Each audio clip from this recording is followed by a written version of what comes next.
Hey everybody, welcome back. This is Melina with Me Crafty Scrapper on Instagram and here on YouTube. I'm excited to show you today a project I'm doing in my simple dory from Cocoa Daisy. I am also trying something new with voiceover today, so I hope this goes well and you enjoy that. I am getting this picture put together and on this white cardstock mat, and I printed it on an app called Print to Size and made it 4.15 by 8.15, and it's going to go in this standard size Traveler's notebook. I have used a paper punch from Stamp It Up to punch out some little hearts, and I'm doing that in some vellum and in some of the papers that come from the kit. The vellum is new this month. I really love it. It's this one that I've chosen. There's four different ones, but this one that I've chosen has got some black polka dots and it's too cute. But I've come up with this fancy idea that I'm going to hand stitch on these little hearts, and I'm going to layer the vellum on top of the pattern papers that I've punched out. And I'm getting this all threaded, and I will realize in a moment that that needle is entirely too big for these tiny little hearts, so I'll get that changed out in a minute. And I'm getting out my foam platform and my metal punch here in just a minute to get those holes started on the middles of the hearts before I start stitching. These are so tiny that I'm having to be very intricate trying to get these holes done without tearing either layer.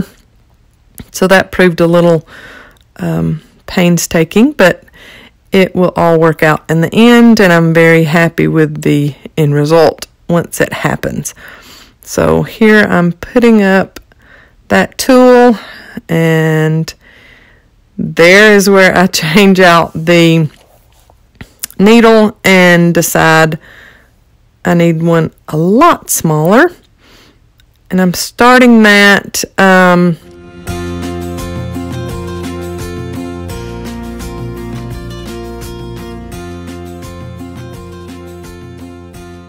getting just a basic back stitch going. And there I have finished that one, showing that to you. And then this next one, I come off camera so I can get it really close to my face and get that back stitch done. And there is both hearts finished. And I'll end up pulling up on the sides of those hearts and giving it a little more dimension when I actually get it down on the project. Got the die cut pack out, and I've picked out a label and some floral print die cut, and I'm going to cluster that up in the corner. I'm also going to use some of the phrase stickers because I love phrase stickers. I'm going to use a phrase sticker on that label. When I finally decide where I'm going to put that heart, I'm a little perfectionist when it comes to my clusters. So there is the phrase sticker that I'm putting on that label, and I'm using my Tim Holtz tiny attacher and putting a little staple in the one side, and I'm going to layer that cluster off just a little bit because the picture fits really well on that page, so I can let it hang off just a little bit. And I flatten out that spine on the Traveler's notebook or as Coco Daisy calls it, the simple dory, just so I can get that workable for the other side in just a minute. And I get these die cuts where I want them and decide that the heart has so much dimension because of the stitches, it needs glue dots instead of just ATG from that pink gun. All of my adhesive today comes from scrapbookingwithme.com. That is the ATG, the glue dots, and these little dimensionals or pop dots. I like these pop dots because they're not too far up off the page. I don't have to worry about it being so high off the page that when I work on the next layout, I'm not got bumps and lumps to deal with on the next pages in the simple dory. So I really like how that cluster came together, and since the cluster is there and the picture has some dimension to it now, I'm going to put that down with score tape, and I'm using this little pickup tool, and I believe that comes with the Cricut, or it might be an a la carte thing you have to buy, but I'm using score tape on the back of that, and that little pickup tool is the best thing I have found to get that backing off the score tape easily. And there is a grid pattern on that white paper that I'm putting that picture down on, so it's pretty easy to line up and get going for me. And so I think I'm done with the right side. Now let's pick out a die cut to go on this left side. And I'm trying to figure out where I want to put these other two little hearts that I've punched out with that Stamp It Up punch. And I pick out the die cut that I'm wanting to use and put that in the bottom corner. And I decide I'm wanting to kind of sneak in, kind of hide back behind that die cut, this one heart that doesn't have the layering on it with the vellum. I just love that vellum this month. It's so cute. It's the first time we've gotten the little vellum sheets, and I'm really excited about those. I love vellum anyway. And there I was pulling up on the sides of that heart just a little bit, just to give it some dimension, and I fiddle and fiddle and fiddle with this heart because I am a perfectionist and I want this exactly right, and I don't know why I strive for perfection because it never happens. But anyway, I am a little OCD about my embellishments. Then I get out one of the stamp sets and decide that I want to stamp a title.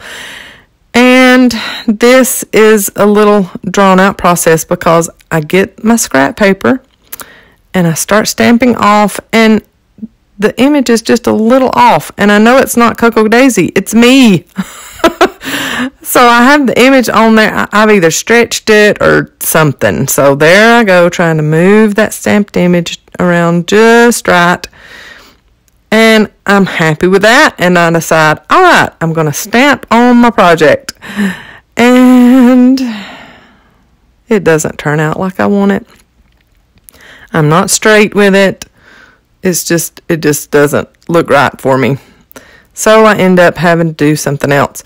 I'm going to stamp off just a little bit and, give it that kind of grungy look. I'm going to stamp off just a little bit more. And I still don't like how it looks. So I decide that I've got to add something else to that title to get it to be something that I want. So I'm going to use that same scrap white piece of cardstock and stamp on the back, and I will hand cut that out in just a minute.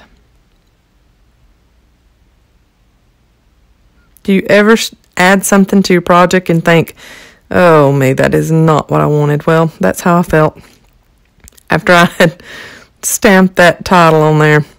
But then I got the bright idea, hey, let's use another paper punch That is the scallop circle punch from Stamp It Up. And let's do that there, and I can trim off the top.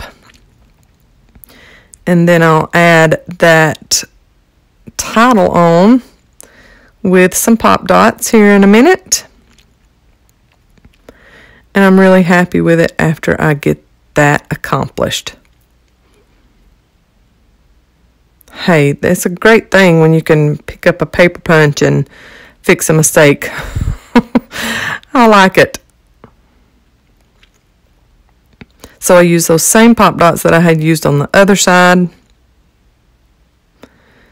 And I fiddle and fiddle and fiddle. How do I want to put it on there? Instead of just putting it on. Then I have to straighten it up just a little bit. And I'm good. And here I will turn it over and cut off that excess. And then I decide that I'm going to use my typewriter and type my journaling. And I get that same paper, but just the back side of that paper that I used the scallop circle punch on to make a mat. But I decide that that is a little too plain looking, so I decide that I'm going to distress the edges of that white cardstock just a little bit that I ran through my typewriter.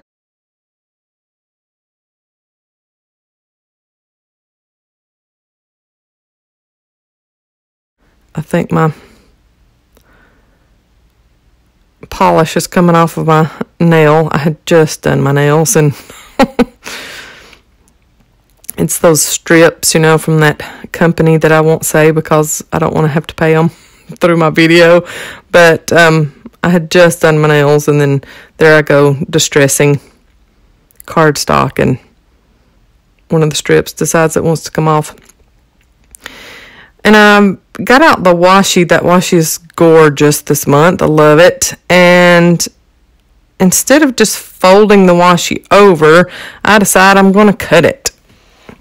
And anybody that has cut washi knows that it's going to stick to your scissors, no matter how sharp your scissors are. I get out the gingham looking teal washi, and I want to put it on at an angle, but I want the dragonfly there on the left side to show, so I angle it the other way and also decide on cutting the washi. So here we go with a little stickiness again. But I do like how it turned out, so I'm good, and it doesn't bulk up my journaling spot too much, cutting it off like that. I want to use the rest of that vellum sheet that we got in the kit, so I decided it really looks cute at the top there. It kind of looks like when you put a journaling spot down with washi. So I decided I like that. And I'm going to get my journaling spot, all 3 layers, put together. I'm going to angle that vellum just a little bit. And then add my white cardstock to the top of that.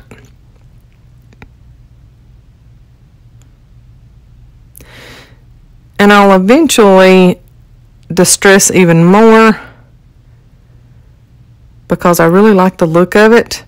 And here I go distressing with that same nail, and whoop, you'll be okay, Melina. It's just a nail. You're fine.